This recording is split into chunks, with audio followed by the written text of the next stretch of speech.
Here is the motion picture record released by the United States Navy of the havoc wrought by the Japs' sneak sky and sea raid on Pearl Harbor, America's mid-Pacific naval bastion.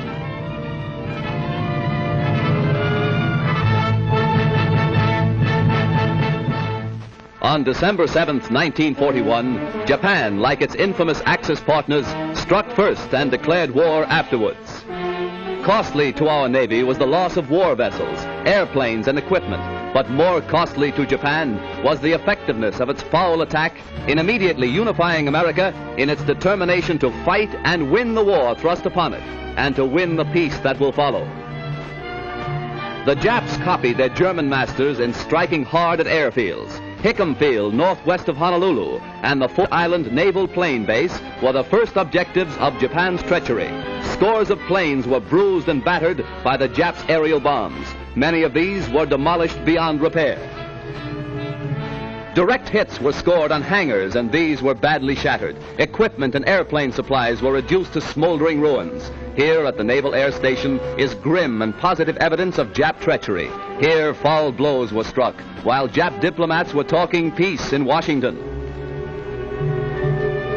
America lost 3 destroyers. Here are seen the United States destroyers Downs and Shaw as they rest on the bottom of Pearl Harbor with decks awash after Jap bombers make direct hits on their decks. First to feel the sting of Japanese steel are the USS Oklahoma and Utah, the latter a 33-year-old target ship. Accurate hits by the enemy bombers make short work of these 2 naval bulwarks. Now, with their keels practically out of water, they lie helpless wrecks and a sad reminder of cowardly strategy. To make possible a surprise attack within Pearl Harbor, the Japs built 2-man submarines to enable them to fire sneak blows within waters that are narrow and tortuous. Several of these surprise weapons were blown from the water by direct hits of our naval gunners. Others were beached and captured. While sky and sea fire was still raging, salvage crews inspected our naval craft to estimate what may be saved. Before the din of bursting bombs had been silenced, preparations were underway to salvage these 2 warships. At low tide, the huge propeller of the Oklahoma, stilled by the enemy, was high above water. It is believed that the small 2-man Jap submarines carrying dual torpedo tubes were responsible for these 2 losses to our Pacific fleet.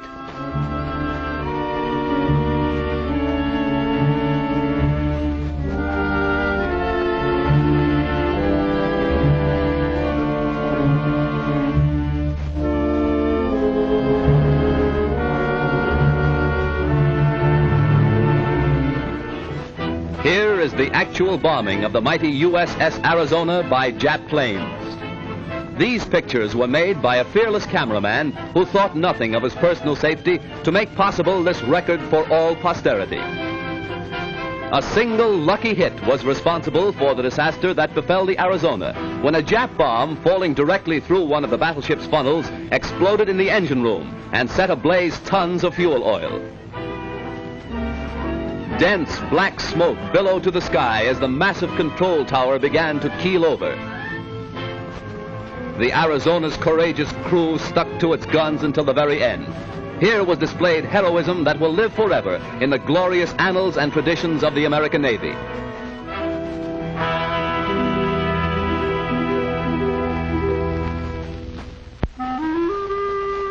The once mighty Arizona now rests on Pearl Harbor's muddy bottom, a pitiful relic of its former self, a grim monument to the treachery of Japan. The once mighty dreadnought's armor plate is twisted and torn, but the great battleship's control tower still stands, a defiant beacon that in days to come will cast its shadow upon Nippon's very shores.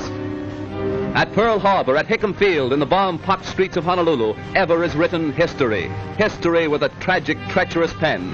History that 130 million Americans will never forget. And in days to come, the Japs, too, will remember Pearl Harbor. Here is a tragic, unforgettable page in the annals of America. Here, the cunning deceit of the Japs will never be forgotten. Here, they hoped to score a knockout before the war began. The Arizona's gun crews, battered and broken, fired to the last. Their guns pointed skyward, from whence the enemy appeared. The Jap sneak blow cost hundreds of military and civilian lives. The treacherous attack cost our Pacific Fleet 2 battleships outright, another capsized, the loss of 3 destroyers and a mine layer.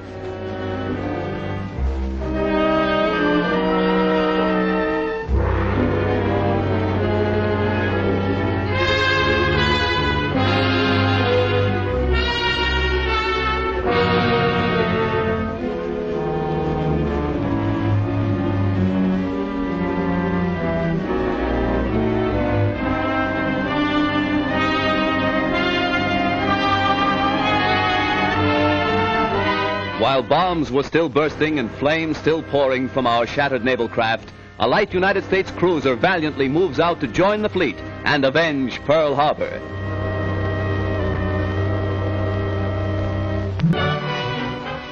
June 3rd, 1935. The Normandy, $60 million luxury liner, comes to America on its maiden crossing of the Atlantic, an event that occasioned a marine demonstration that will live in history. Whistles blew and sirens shrieked a mighty welcome to the new Queen of the Seas. The famed skyline of America's greatest city formed a fitting background for America's greeting to one of the most stately ships that ever crossed the Atlantic. 6 years later, shortly after the United States entered the war, the Normandy was seized and placed under naval guard. Hundreds of civilian workers were put aboard the Normandy, renamed the USS Lafayette, to strip the vessel of its costly furnishings and to prepare it for war duty as a United States transport. February 9th, 1942, the Normandy afire. A fatal tragedy to the big luxury liner and to America. As the flames rapidly spread to devastating fury, workers madly scrambled to safety, while fireboats and fire engines poured tons of water into the stricken vessel. All fire doors, vertical and horizontal, were closed to protect the ship's vitals from the flames, but this was all in vain. Dense clouds of thick, acrid smoke billowed far out over Manhattan, casting a mucky pall over Midtown and downtown New York. While the blaze was at its height, hundreds of doctors, nurses, and first aid workers were rushed to the scene to remove the wounded and to administer first aid to scores overcome in their efforts to stem the fury of the spreading flames. Millions stood in awe when the Normandy first reached America on its triumphant maiden voyage. Again, millions lined the New York and New Jersey shores to sadly observe the passing of the doomed and ill-fated ship. Rear Admiral Adolphus Andrews, Commandant of the 3rd Naval District, ordered all hands ashore to save the lives of those who were heroically battling to keep the huge liner upright.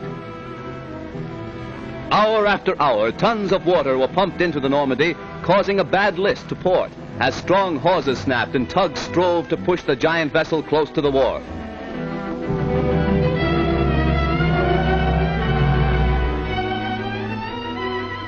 Then, during the night, the Normandy met its final doom, when, with a resounding crunch of ice and a belch of smoke, the 83,000-ton vessel dipped her flame-scarred superstructure into the surface of the Hudson River.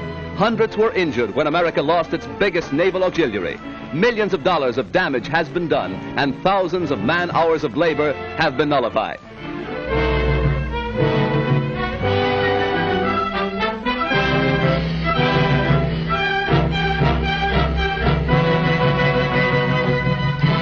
Accident or sabotage, the world may never know. But the fate of the luxury liner Normandy, rechristened the USS Lafayette, is one of the major catastrophes of our day.